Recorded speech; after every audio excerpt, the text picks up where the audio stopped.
waxaa fakatay sirtii qarniga kadib markii ciidamada nabad sugidda ee dalka Liibiya ay gacanta ku dhigeen Abu Xaafis oo imaam ka ahaa masjid ku yaala magaalada Benghazi madaxna u ahaa kooxaha daacishiinta ee dalka Liibiya. Abu Xaafis ayaa muddooyinkii ugu dambeeyay muxaadarooyin kulul uu ka jeediyo masaajidka waxa ugu baaqi jiray dhalinyaradu inay dagaal ku galaan dalka Masar oo ay xoreeyaan.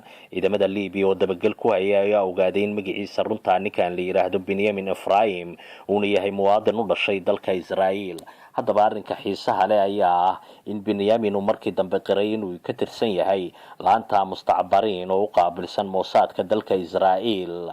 wadamada Carabta iyo Islaamka shaqadooduna ay tahay inay dhex galaan bulshooyinka Islaamka, waxayna qoraan xadiisyo iyo kitaabyo fiqiya, waxayna aasaasan firqooyin diina oo been abuura, waxayna dhalinyarada ku booriyaan inay isqarxiyaan. waxaase ugu yaabka badnayd markii uu qiray in kooxaha Daacish iyo weliba kooxda Soomaaliya ee ka dagaalanta ee shabaab shayaadiin ay iyagu si dadban maamulaan.